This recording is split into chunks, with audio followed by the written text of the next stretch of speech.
যুগ আছে দুয়ো বৈষ্ণৱৰ যেন ভৈল সংবাদক হিও নিৰন্তৰ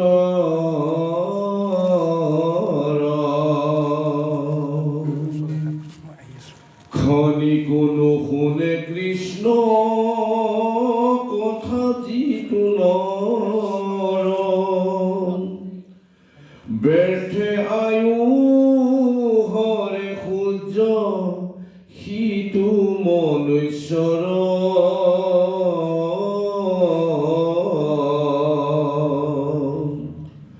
এৰাম হেন জানি কৃষ্ণ কথা সংসাৰতে সাৰ কহিও কহৌ আয়ু খাম ফল আমাৰ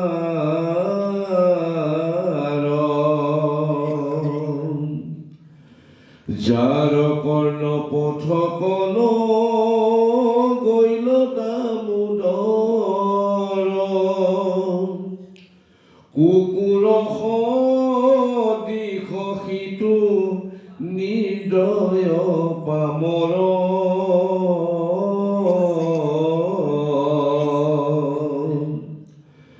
এৰাম বিষ্ঠামূত ভুঞ্জে যেন অধম শুকৰে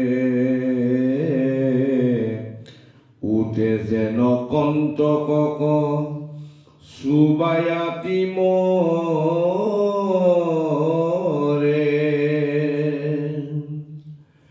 যেন গাধে ব্যৰ্থ মাত্ৰ বহি মৰে ভাৰ এই চাৰি গোটা পশু পতন্তৰ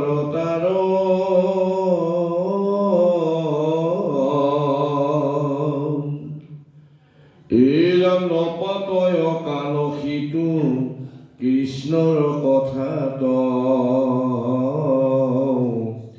ভৈলা দুই কৰ্ণ তাৰ দুই ভীতিগাত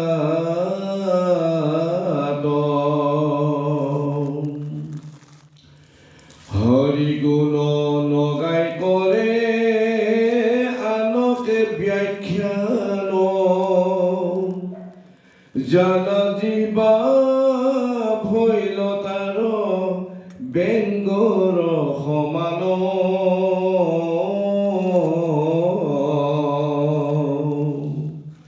এৰাম যাৰ শিৰে নকৰে কৃষ্ণক নমস্কাৰ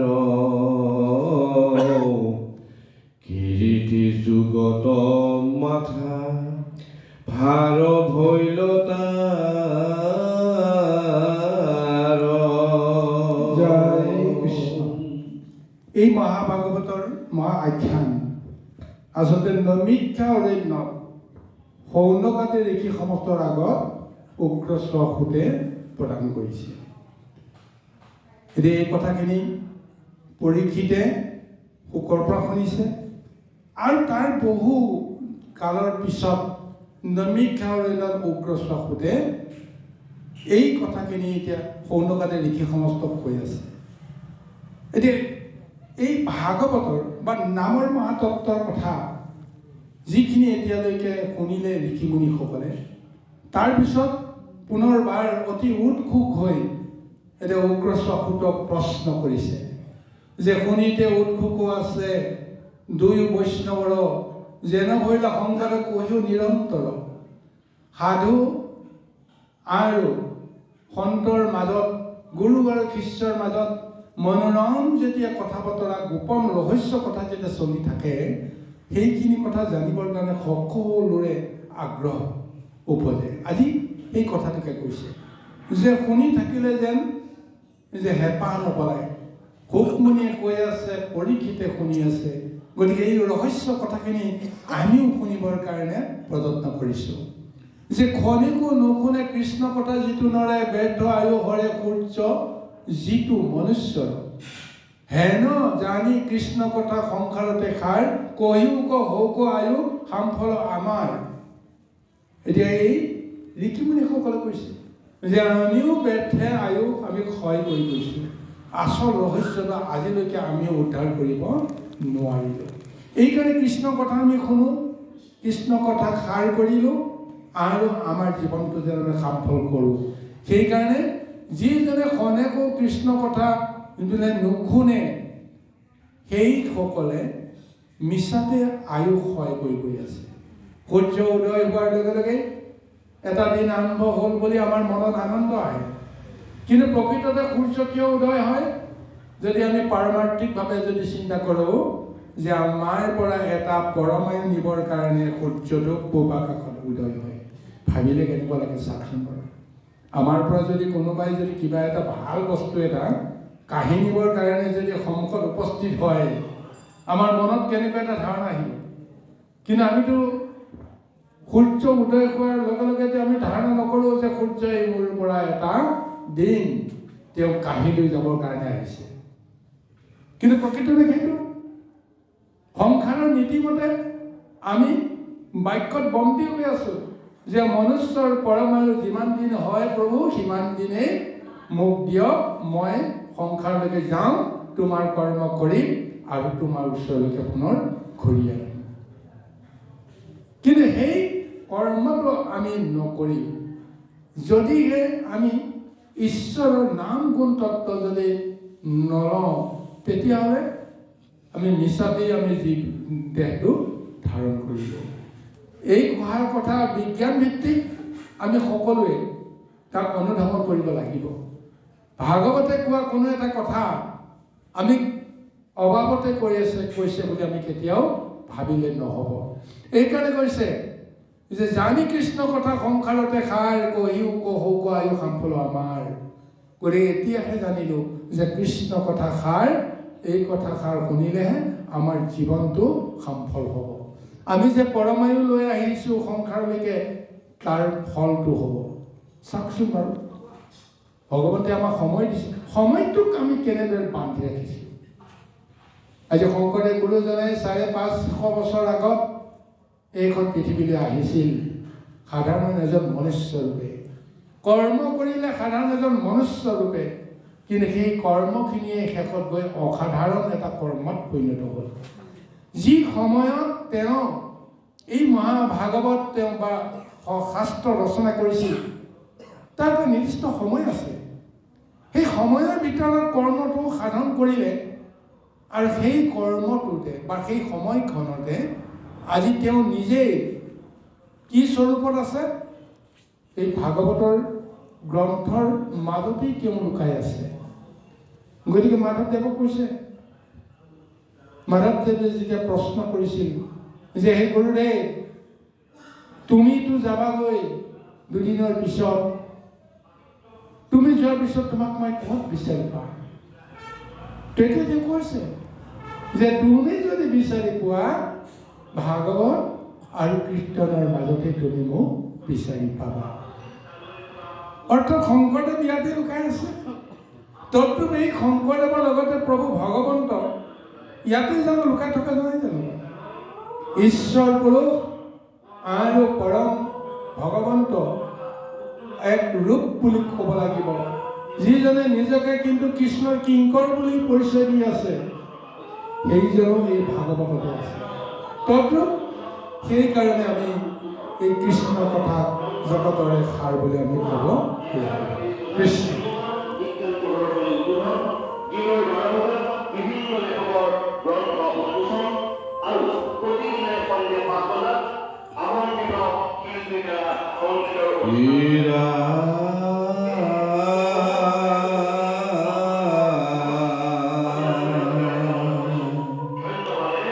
হৰি গুণ নগাই কৰে আনকে ব্যাখ্যান, জানা দিবা ভৈলতাৰ বেংগৰ সমান,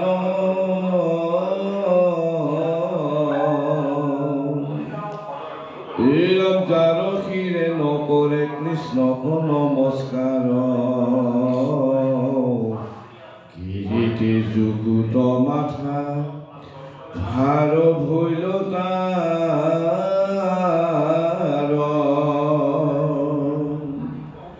কৃষ্ণৰ নকৰে কৰ্ম যিটো হস্ত দুই কংকন সহিতে সিটো হব সমহুই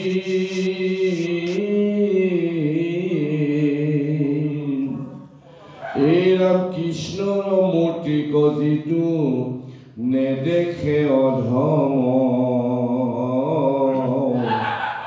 তাৰ চকু সম্যকে মই ৰাৰ চকাশ জয় কৃষ্ণ। ইয়াৰ পিছত পুনৰ এই ঋষি সমষ্টি এতিয়া উগ্ৰশ্বাসুতক কৈ আছে যে গুৰুদেৱ আমিওতো আত্মদৰ্শন বুজি পাই গৈছোঁ যে ভগৱন্তে সমস্ত মনুষ্য এই দেহটো কিয় প্ৰদান কৰিলে। এই দেহটো প্ৰদান কৰিছে বহুত ঐশ্বৰ্যৰে। 24টা মহাতত্ত্ব আছে, তাৰ ভিতৰত 10 ইন্দ্ৰিয়, চকু, কাণ, নাক, মুখ, হস্ত, পদ, জিভা, ছাল, গুহ ইত্যাদি ইত্যাদি এই 10 ইন্দ্ৰিয় দিছে। গতিকে এই 10 ইন্দ্ৰিয় কিয় দিছে? কৰ্ম কৰিবৰ কাৰণে দিছে। কিন্তু কি কৰ্ম কৰিবা ভগৱতে তাকো নিৰ্ণয় কৰিছে। তুমি যি ইচ্ছা ভাল বেয়া দুইটা ব্যৱস্থা তোমাৰ ইচ্ছা মতে তুমি কৰিবা। ভাল বিচাৰিলে ভাল কৰিবা, বেয়া বিচাৰিলে বেয়া কৰিবা। কিন্তু এই ইন্দ্ৰিয়ই ভাল বেয়া নিজে একো বিবেচনা নকৰে। মনে যিটো ক'ব, আদেশ যিটো দিব, সেইমতেই এই কৰ্মটো কৰে। এতিয়া এই কাৰণে এতিয়া সৌনকাদি ঋষি সমষ্টিয়ে কৈছে যে আমি যে এই 10 ইন্দ্ৰিয় আমি ধাৰণ কৰিছোঁ, 10 ইন্দ্ৰিয় কৰ্ম কৰিছোঁ। এই কৰ্ম যদিহে আমাৰ কাণ দুখনে যিটো কৰ্ম কৰিব লাগে সেইটো কৰ্ম নকৰি বিপৰীতটো কৰ্ম কৰে। যাৰ কৰ্ণ পথক নগৈলে দামোদৰ কুকুৰ সদৃশ সিটো নিৰ্দয় পামৰ। কি কৈছে চাওক, যাৰ কৰ্ণ দুখন কৃষ্ণ দামোদৰৰ নামৰ পৰশ নপৰে, যাৰ কাণেৰে কৃষ্ণৰ নাম হৃদয়ত প্ৰৱেশ নকৰে, গতিকে সেইজনৰ কৰ্ণক কি বুলি কৈছে যে তেওঁ যে কুকুৰ সদৃশ নিৰ্দয় পামৰ বুলি কৈছে। কুকুৰে সদায় হিংসুক স্বভাৱটোৰ বাহিৰে দয়া ক্ষমা এইবিলাক ধৰ্ম তেওঁলোকে পালন নকৰে। অৰ্থাৎ ঈশ্বৰৰ নাম যিয়ে শ্ৰৱণ নকৰে, কৰ্ণেৰে যাৰ ঈশ্বৰৰ নামৰ ৰসেৰে পৰিশুদ্ধ নহয়, গতিকে সেইজনৰ হৃদয় সদায় হিংসুক কুকুৰৰ সদৃশ এক স্বভাৱ। এই কথাটো আমি জানিব পাৰোঁ। আৰু লগতে কৈছে যে বিষ্ণমূত্ৰ ভুঞ্জে যেন অধম শুকৰে, উঠে যেন কণ্টক চোবাই আতিমৰে। এইখন সংসাৰত কিমান ভাল ভাল খাদ্য আছে, কোমল কোমল খাদ্য আছে। সেই কোমল কোমল খাদ্যবিলাক বেয়া পাই উঠে সদায় কাঁইটীয়া খাদ্যহে খাই ভাল পায়। তদ্ৰূপ এইখন সংসাৰত ইমান দিব্য ভোগ আছে, কিন্তু কুকুৰকে আদি কৰি কিছুমান জীৱই সেই দিব্য ভোগৰ পৰিৱৰ্তে বিষ্টা মূত্ৰ ভুঞ্জিয়ে তেওঁলোকে পৰম আনন্দ পায়। গাহৰিয়ে সেই বিষ্টা মূত্ৰ ভুঞ্জন কৰি বোলে তেওঁলোকে নিজে পৰম তৃপ্তি পায়। অৰ্থাৎ প্ৰকৃততে যিটো অকৃষ্ট বস্তুক তৃপ্তি পোৱা যিটো জীৱৰ যিটো ভাৱনা বাসনা চিন্তা কৰি চাওক তেওঁ ক'ত বাস কৰি আছে। গতিকে সেইকাৰণে কৈছে যে যেন গাদে ব্যৰ্থে মাত্ৰ বহি মৰে ভাৰ, নাহি চাৰি গোটা পশু পতন্তৰ তাৰ, নপাতয় কাণ সিটো কৃষ্ণৰ কথাত, যেন ভৈলা যেন কৰ্ণ তাৰ দুই বিতিকাত। বিশেষকৈ কৰ্ণ ইন্দ্ৰিয়ৰ কথাকে বেছিকৈ গুৰুত্ব দিছে, কাৰণ মন বুদ্ধিক জ্ঞান বুদ্ধিক যি কৰ্ণৰ পথেৰে ভগৱন্তে মহাশক্তি প্ৰদান কৰে, গতিকে সেই কৰ্ণক কিমান এটা ডাঙৰ মানে স্বৰূপত এক গুৰুত্ব প্ৰদান কৰিছে। গাধয়ে সদায় বোজাহে বব জানে, কিন্তু বোজাটোৰ ভিতৰত কি আছে গাধয়ে কোনোদিন তাক বিচাৰ বিবেচনা কৰিব নোৱাৰে। তদ্ৰুপ আমি এই মুণ্ডটো কিয় লৈ আছো, কৰ্ণদোষত কিয় লৈ আছো, তাৰ অনুভৱটো আমি কোনোদিন নকৰোঁ। অৰ্থাৎ গাধই যেনেকৈ একো নজনাকৈ বোজা কঢ়িয়াটোৱে তেওঁ কাম বুলি ভাবে, আমি মুণ্ডটোকো ডিঙিৰ ওপৰত লৈ ফুৰাটো আমাৰ যেন এটা কাম, কিন্তু মুণ্ডটো আচলতে প্ৰকৃততে কি কৰ্মত লগাব লাগে এই জ্ঞানটো আমাৰ নাই। সেইকাৰণে কৈছে যদিহে তেনেকুৱা হয়, ঈশ্বৰৰ নাম গুণ যাৰ কৰ্ণপথত প্ৰৱেশ নকৰে, জানিবা সেই দুখন কৰ্ণ নহয়, সেই দুখন এটা প্ৰকাণ্ড বোলে গৰ্ত বুলি কৈছে, গহ্বৰ বুলি কৈছে, য'ত মলিয়ন লেতেৰা ময়লা সমস্ত এই অখিষ্ট বস্তুৱে ভৰি থাকে।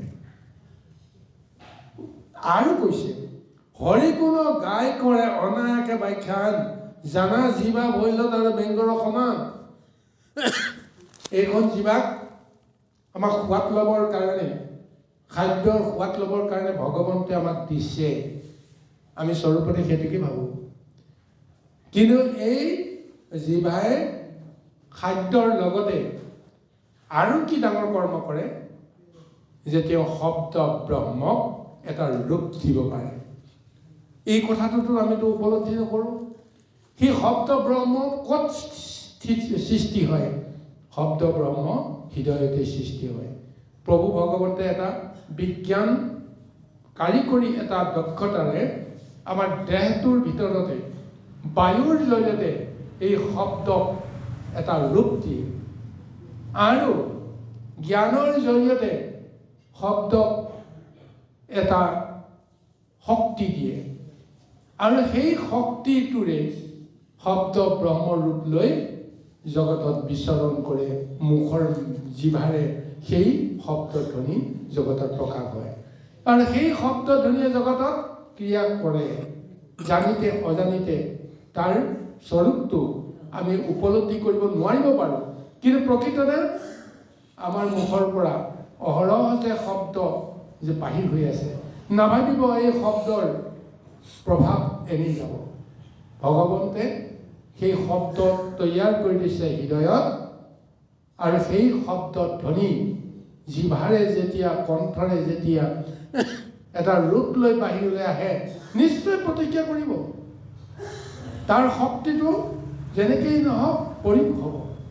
যদিহে সৎ কথা সৎ বাক্য আমি প্ৰয়োগ কৰোঁ, কাৰোবাৰ অন্তৰত তাৰ এটা ডাঙৰ এটা শক্তিৰূপে প্ৰভাৱ পৰিব। যদিহে আমি কঠোৰ বাক্য প্ৰদান কৰোঁ, তাৰো এটা স্বৰূপ প্ৰকাশ পাব। আমি যেনেকেই নহওক, যদি আমি কোলাহল কৰোঁ, এনেই যদি হুলস্থুল কৰোঁ, আনৰ আমি অপ্ৰিয় ভাষণ হ'ব লাগিব, হয়নে নহয় কওকচোন? যেনেকে নহওক এই শব্দ ব্ৰহ্মক যদি প্ৰকৃততে জিভাৰে আমি ঈশ্বৰৰ নামৰ জৰিয়তে ঈশ্বৰৰ কৰ্মত যদি আমি প্ৰয়োগ কৰিব পাৰোঁ, তেতিয়াহ'লে বোলে আমাৰ জিভাখন সাৰ্থক হ'ব। নহ'লে এইখন জিভাক কৈছে বেঙৰ জিভা। বেঙে সুৰ তুলিব নোৱাৰে, হয়নে? বেঙে মাতহে দিব পাৰে, বেঙৰ জিভাখন ওলটা। কেৱল খাদ্যৰ কাৰণেহে বেঙে জিভাখন প্ৰয়োগ কৰে, নিজে কেতিয়াও শব্দৰ ৰূপ দিব নোৱাৰে, এটাই মাত দিব বেঙে। তদ্ৰুপ আমিও যদি ঈশ্বৰৰ নাম নোলোৱা এই জিভাৰ জৰিয়তে আমি যি নকৰোঁ কিয়, আজি ভাগৱতে কৈছে যে সেইখন বেঙৰ জিভাৰ দৰে হ'ব, যাৰ মাত শুনিলে কোনেও সহ্য কৰিব নোৱাৰে। বেঙৰ শব্দ শুনিলে আমাৰ মনত আনন্দ লাগে জানো? নালাগে। তদ্ৰুপ এতিয়া আকৌ কৈছে যাৰ শিৰে নকৰে কৃষ্ণক নমস্কাৰ, কীৰ্তি যুগুত মাথা ভাৰ বলে তাৰ। আমাৰ এই শিৰটো আমি ভক্তৰ ওচৰত, ভগৱন্তৰ ওচৰত নত হ'বৰ কাৰণে আমাক ভগৱন্তে যিটো জ্ঞান দিছে, সেই জ্ঞানটো আমি আহৰণ কৰিব পাৰিব লাগিব।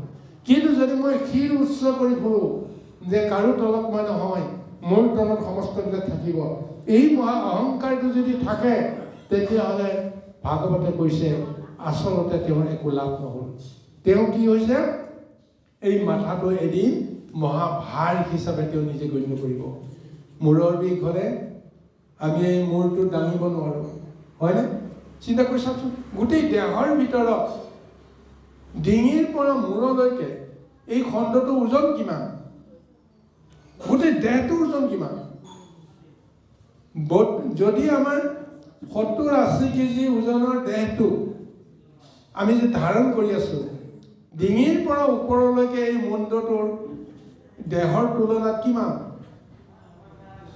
হয়তো 2-3 কেজি ওজনৰ হ'ব পাৰে, অতি বেছি এটা মুণ্ড, হয়নে? কিন্তু এই মুণ্ডটোৰ ভাৰটোকে আজি 70 কেজি, 80 কেজি, 100 কেজি ওজনৰ দেহটোৱে বহন কৰিব নোৱাৰে। কিয় নোৱাৰে? যে অহংকাৰী দেহ, সি ঈশ্বৰৰ নাম নলয়, সঠিকভাৱে তেওঁ কৰ্ম নকৰে, কি কৰ্ম কৰিব নকৰিব নিজেই নাজানে। গতিকে ভগৱন্তই সেই শিৰটো কিয় দিছে? যে সাধু সন্ত গুৰু ঈশ্বৰক নমস্কাৰ কৰিব লাগে। অৰ্থাৎ ভাৱনাটো এইটো যে এইখন সংসাৰত মই শ্ৰেষ্ঠ নহয়, মোতকৈ শ্ৰেষ্ঠ বহুত আছে। মই যদি আনৰ মৰম পাব লাগে, আনৰ দয়া পাব লাগে, উচ্চজনৰ পৰা যদি আমি উপদেশ পাব লাগে, কৃপা পাব লাগে, তেতিয়াহ'লে আমি আমাৰ মুণ্ডটো আমি নত কৰিব লাগিব। তেওঁৰ চৰণত আমি মূৰ ল'ব লাগিব। চৰণ থাকে একেবাৰে তলত আৰু মুণ্ড থাকে একেবাৰে ওপৰত। গতিকে আমি শিৰ নত কৰা মানে আমাৰ নিজৰ যিটো অহংকাৰ, সেই অহংকাৰটো নাশ কৰি তেওঁৰ পৰা সমস্ত শক্তি বা উপদেশ আমি পাবৰ কাৰণে প্ৰযত্ন কৰা। এইটোৱেই নহয় জানো বাৰু? যে এজন ভকতৰ চৰণত সেৱা ল'লে আমাৰ কি লাভ হ'ব? এটাই লাভ হ'ব যে ভকতৰ যিমানখিনি শক্তি, সেই শক্তিখিনি যদি তেওঁৰ উপদেশৰ বা বৰদানৰ জৰিয়তে বা আশীৰ্বাদৰ জৰিয়তে যদি পাওঁ, অৰ্থাৎ তেওঁৰ চৰণ সেৱা কৰাৰ লগে লগে তেওঁৰ সমস্ত শক্তিটো আমি পাব পাৰোঁ। কিন্তু যদি আমি সেই শক্তিটো, যিটো শক্তিয়ে, যিটো শিৰে এই সমস্ত শক্তিটো ধাৰণ কৰে, সেই শিৰটোকে দি আমি তেওঁৰ পৰা সেইখিনি ল'ব লাগিব, নহয় জানো বাৰু? চামুচেৰে যেনেকৈ আমি এটা পাত্ৰৰ পৰা বিচৰা বস্তুটো আমি পাবৰ কাৰণে আমি বুজি দিওঁ চামুচটো, তদ্ৰূপ আমাৰ মুণ্ডটো এটুকুৰা চামুচ বুলি যদি ধৰি লোৱা যায়, শ্ৰী চৰণত যদি আমি শিৰ নত কৰোঁ, তেওঁৰ পৰা সমস্ত শক্তিখিনি আমি আদায় কৰি ল'ব পাৰোঁ।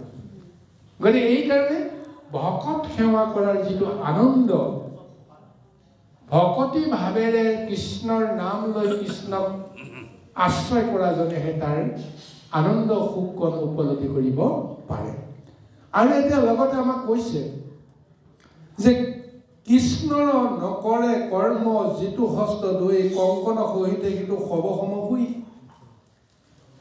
যিজনে কৃষ্ণৰ কৰ্ম কৰিবৰ কাৰণে এই হাত দুখনে দ্বিধাবোধ কৰে, কৃষ্ণৰ কৰ্ম নকৰে, আমি বিষয় কৰ্ম কৰোঁ, দুই হাতে আজৰি আনৰ পৰা ধন সম্পদ আমি হস্তগত কৰিবৰ কাৰণে বিচাৰোঁ, এনেকুৱা যদি প্ৰৱণতা হয়, এতিয়া ভাগৱতে কৈছে বা শৌনকাতে ঋষি সমস্তে আত্ম উপলব্ধি কৈছে, সেই দুখন হাত জীৱন্ত নহয়।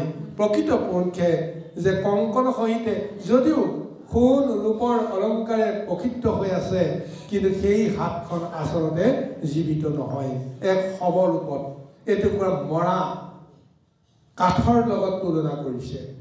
আচলতে এই হস্তৰটো কোনো জ্ঞানেই নাই, নিজেতো একো কৰিব নোৱাৰে। এই দুৰাত্মা মনটোৱে যিটো কৰিবলৈ দিয়ে, সেইখিনি কৰ্মহেতো হস্তই কৰে। গতিকে সেইকাৰণে কৈছে সেই হস্ত সৰ্বপ্ৰায় যদিহে তেওঁ কৃষ্ণৰ কৰ্ম নকৰে। কৃষ্ণৰ মূৰ্তিকো যিটো নেদেখে অধম, তাৰ চকু সন্মুখে মৰাৰ চকা সম। এই চকুটো আমাক দান দিছে সমস্ত জগতক, বাহিৰ জগতক আমি চিনি পাবৰ কাৰণে। গতিকে এই চকু দুটাই যদি কৃষ্ণৰ মূৰ্তিটো কৃষ্ণৰ স্বৰূপটো যদি তেওঁ চাব নোৱাৰে, দৰ্শন কৰিব নোৱাৰে, তেতিয়াহ'লে এই চকুটোৰ মৰাৰ চকাৰ দৰে আমাক তুলনা কৰিছে। আঁকি থোৱা চকু দুটাই কিবা দেখিব পাৰেনে বাৰু? নোৱাৰে। তদ্ৰূপ আমাৰ এই চকু দুটাক যদিহে আমি কৃষ্ণৰ তত্ত্বটো বুজি নাপাওঁ, কৃষ্ণৰ স্বৰূপটো যদি আমি দৰ্শন কৰিব নোৱাৰোঁ, তেতিয়াহ'লে আঁকি থোৱা চকুৰ দৰে আমাৰ এই চকু দুটাক গণ্য কৰাইছে। কিমান অধম এক স্বৰূপ আমাৰ ইন্দ্ৰিয় বৰ্গৰ জৰিয়তে আমি লাভ কৰি আছোঁ। আজি এই নমিকাৰণ্যৰ ঋষি সমস্তে আজি গুৰুৰ ওচৰত উগ্ৰশ্ব অসুতৰ ওচৰত এই কথাখিনি নিবেদন কৰিছে। কৃষ্ণ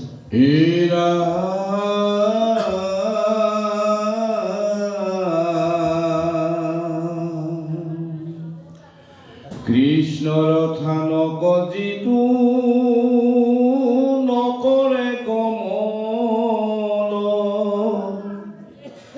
বিখসিপা সমতাৰ দুখানি চৰণ,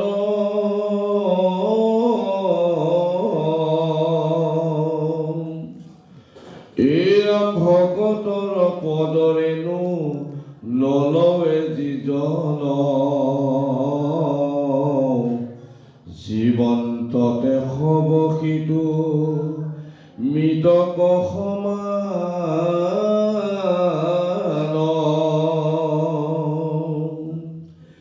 কৃষ্ণ পদ তুলসীৰ নলৈলে ঘ্ৰাণ, কাহন্তনি সাহসিতো ভাথিৰ সমান,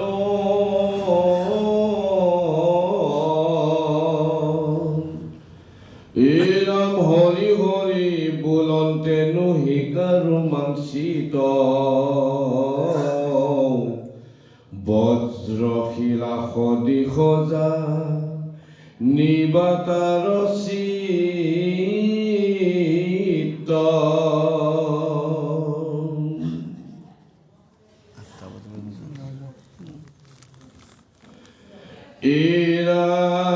এৰাম হেন জানি সুত পুনি উকয়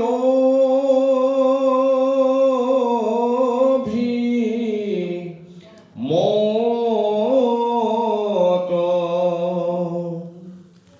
যি কথা কহিলা সুকে ৰাজাৰ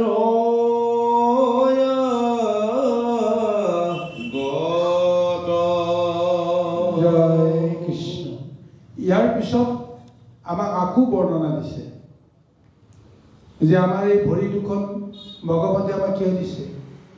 চৈতন্য স্বৰূপত সমস্ত জগতত ভ্ৰমণ কৰিবৰ কাৰণে আমাৰ এই চৰণ দুখন প্ৰভু ভগৱতে আমাক দিছে।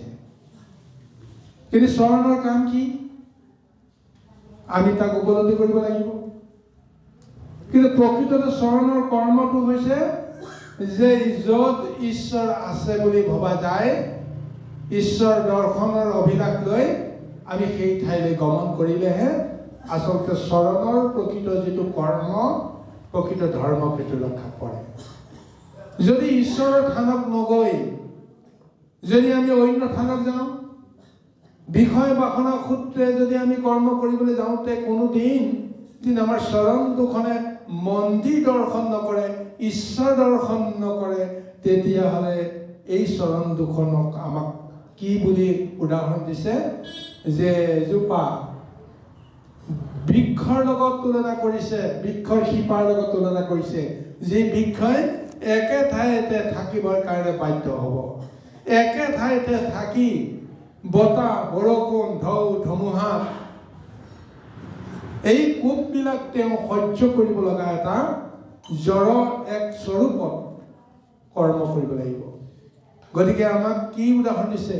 ভৰি দুখনে এখন্তেকো ৰৈ নাথাকে, অথচ তেওঁ কৃষ্ণৰ মন্দিৰলৈ যাওক বা নাযাওক, সাধু দৰ্শন কৰক বা নকৰক, তেওঁ এই ভৰি দুখন লৰচৰ কৰি থাকিলেও কিন্তু আচলতে ইয়াত কৈছে বৃক্ষৰ শিপা বৃক্ষৰ লগত তুলনা কৰিছে। গছেওতো একে ঠাইতে থাকিলে বুলি লৰচৰ লগাকৈ থাকিব নোৱাৰে, তেওঁ লৰচৰ কৰি থাকে। কেনেকৈ কৰি থাকে? যে বতাহক লৰচৰ কৰে। কোনোবাই যদি বাহিৰৰ পৰা যদি আক্ৰমণ কৰে, তেতিয়াহ'লে ডাল পাত হালি জালি ইটো সিটো কৰে। এয়া জানো গছৰ গতি নহয় জানো বাৰু? কিন্তু তেওঁ যাওঁ বুলিও নিজেই কলৈকো যাব নোৱাৰে। অৰ্থাৎ কৃষ্ণৰ নামেহে আমাক সমস্ত জগতত ভ্ৰমণ কৰাব পাৰে। সমস্ত জগতত কৃষ্ণৰ নামেহে আমাক ৰক্ষা কৰিব পাৰে। গতিকে এইকাৰণে যে ভকতৰ পদৰেণু নলয় যিজন, জীৱন্তে হবকিতো মৃতক সমান বুলি কৈছে। ভকতৰ ওচৰলৈকে আমি যাব লাগিব। ভকতৰ চৰণ দৰ্শন কৰাৰ লগতে ভকতৰ চৰণৰ ধূলি যেতিয়া আমি শিৰত লওঁ, শিৰত লোৱাৰ লগে লগে আমাৰ গোটেই জীৱন ধন্য হৈ গ'ল।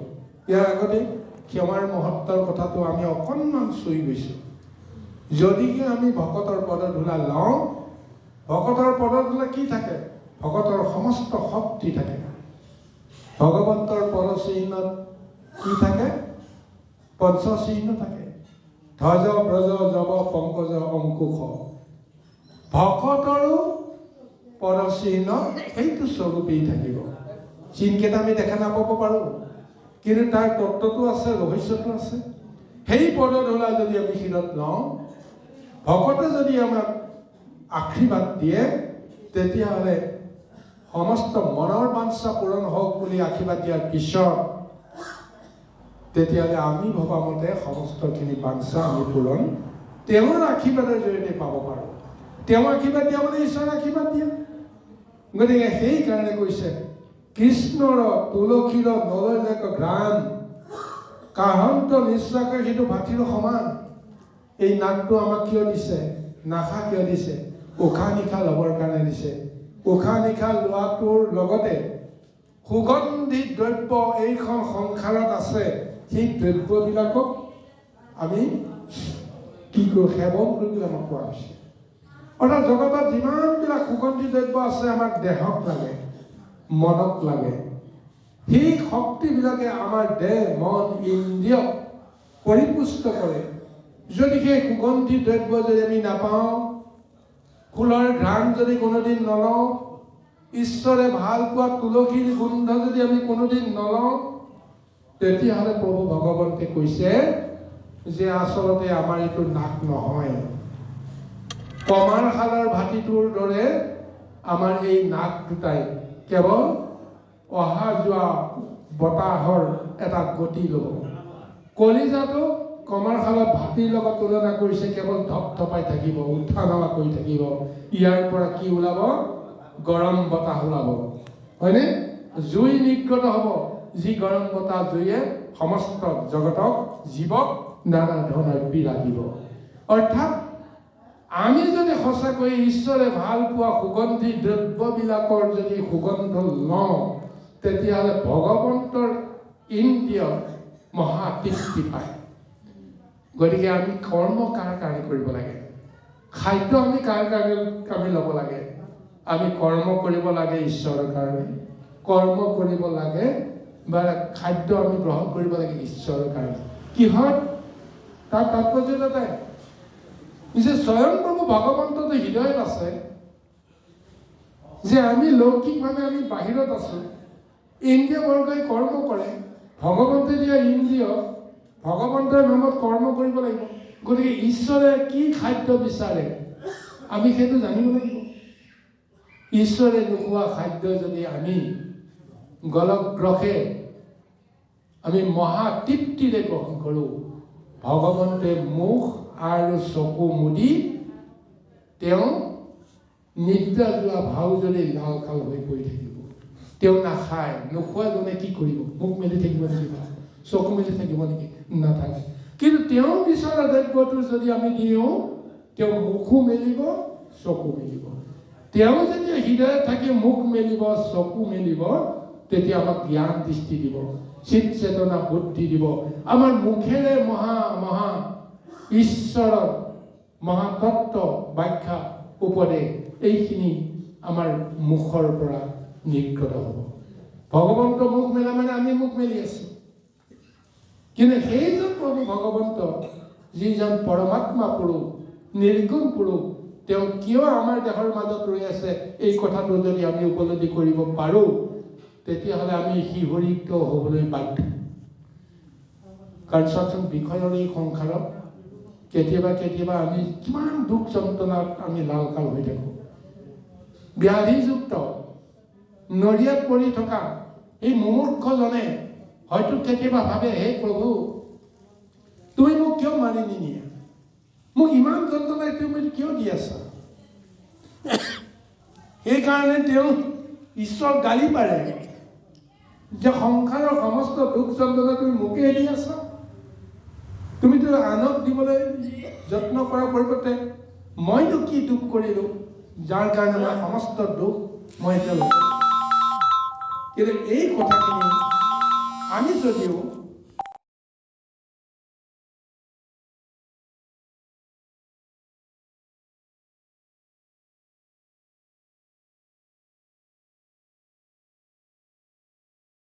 যে মই যন্ত্ৰণা কাতৰ এইটো দেহত চাপতে আছো, তুমি মোৰ লগত কিয় আছা? মোৰ দেহত থাকি তুমি কি পাইছা? জীৰ্ণ শীৰ্ণ এই দেহটোত থাকি তুমি অশেষ যন্ত্ৰণা খাই আছা। হে প্ৰভু, তুমি মোক এৰি থৈ গুচি যোৱা। কেতিয়াবা জানো আমি ঈশ্বৰৰ ওচৰত এনেদৰে নিবেদন কৰোঁ জানো? যদিহে আমি নিবেদন কৰিব পাৰোঁ, তেতিয়াহ'লে ভগৱন্তৰ সেইখিনি কথা শুনিবৰ কাৰণে তেওঁ ৰৈ আছে। যে মই এনেই ৰৈ থকা নাই তোমাৰ ওচৰলৈ, তোমাৰ যন্ত্ৰণা কাতৰ এইটো দেহৰ মাজত মই এনেই লুকাই থকা নাই, মই ৰৈ আছো। তুমি মোক চিনি পোৱা নে নোপোৱা? মই তোমাক ৰক্ষা কৰিবৰ কাৰণে, সহায় কৰিবৰ কাৰণে, জীৱনৰ অৰ্থ বুজিবৰ কাৰণে আৰু সংসাৰৰ পৰা মুক্তি পাবৰ কাৰণে তুমি মোক বিচাৰা নে নিবিচাৰা? মোৰ নাম ল'লে, মোক বিচাৰিলেই মই তোমাক যেনেকেই নহওক মই উদ্ধাৰ কৰিবৰ কাৰণে ৰৈ আছো। এইজন প্ৰভু ভগৱন্তই সেইকাৰণে সমস্ত জীৱৰ আত্মাৰূপে তেওঁ বিৰাজিত হৈ থাকিও, তেওঁ ভিতৰতে থাকি সমস্তকে তেওঁ পৰিচালনা কৰি আছে। তুমি পূৰ্ব জন্মৰ বাসনা সূত্ৰেই হওক, এই জন্মৰ কৰ্মৰ ফলৰ কাৰণতে হওক, এতিয়া ভগৱন্তে কৈছে তুমি যি বিচাৰা মই তাকে দিম। কিন্তু তোমাৰ দুখত মই দুখী হ'ব নোৱাৰো। তুমি কান্দি আছা, মই কন্দা নাই, মই শুই আছো, মই নেদেখা ভাও জুৰি আছো। কাৰণ তুমি তোমাৰ কৰ্মফলৰ কাৰণে তুমি কান্দিছা, তুমি ভুল কৰিছা, গতিকে তুমি তাৰ ফল হিচাপে তুমি শাস্তি ভুগিছা। মই কি কৰিম? তথাপিও তুমি যদি মোক চিনি পোৱা যে মই ভুল হৈ গ'ল, হে প্ৰভু তুমি মোক কৃপা কৰা, তেতিয়া মই কিবা নহয় কিবা এটা উপায় দিম। সেইকাৰণে মই ৰৈ আছো। বাৰু যি কি নহওক সমস্ত আই মাতৃ সমস্ত সবাৰ শ্ৰীচৰণৰ কৌটি কৌটি প্ৰণিপাত জ্ঞাপন কৰিছোঁ। সময়ৰ প্ৰতি লক্ষ্য ৰাখি আমাৰ চেগ এটাও পৰিছে, গতিকে এইটো কাৰণতে আমি মহাভাগৱতৰ আনুষ্ঠানিক সামৰণি মাৰিবৰ কাৰণে আমি প্ৰযত্ন কৰিম। আৰু দুটা লাইনৰ পিছতে আমাৰ এই মহাভাগৱতৰ এই চেগৰ সমাপ্তি হ'ব। গতিকে সবাৰ শ্ৰীচৰণত আমি কৌটি কৌটি প্ৰণিপাত ভক্তি ভৰা ক্ষমা নিবেদন কৰি জানিতে অজানিতে হোৱা সমস্ত দুখ ত্ৰুটিৰ ক্ষমা বিচাৰি আমি ভাগৱতৰ অন্তিম চৰণলৈকে আগবাঢ়িবলৈ যত্ন কৰোঁ। হওক কৃষ্ণ কৃষ্ণ। কহিয়ুগ সমস্তেহু নুহুষাব